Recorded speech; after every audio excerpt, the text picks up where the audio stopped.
আসসালামু আলাইকুম। আমি ডাক্তার মোহাম্মদ ইকরাম জোয়ার্দার, জাতীয় ক্যান্সার গবেষণা ইনস্টিটিউট ও হাসপাতাল মহাখালী, ঢাকাতে ক্যান্সার বিশেষজ্ঞ ছাত্র হিসেবেও।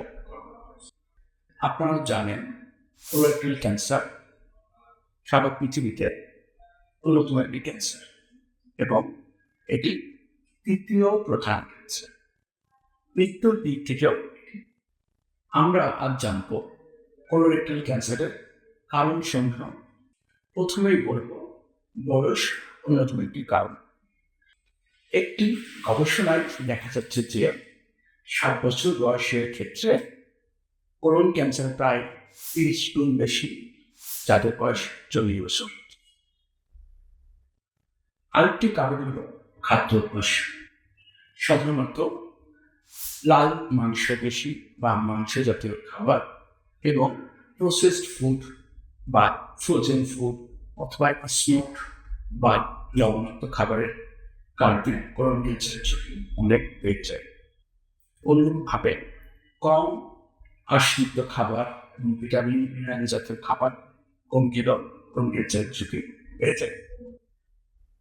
স্থূলতা আরেকটি কারণ। স্থূলতার কারণে কোলন ক্যান্সারের ঝুঁকিও অনেক বেড়ে যায়। দৈনন্দিন কাজ না করা বা ব্যায়াম না করা কোলন ক্যান্সারের অন্যতম আরেকটি কারণ।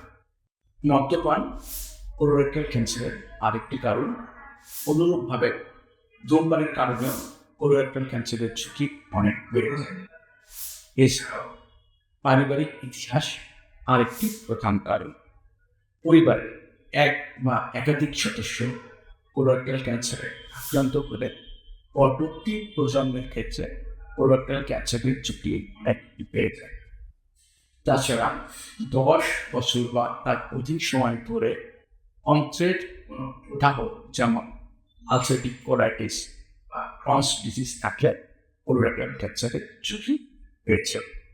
তাই আসল এই ঝুঁকিগুলো আমরা জানি, সচেতন হয়ে নিরাপদ থাকি। ধন্যবাদ।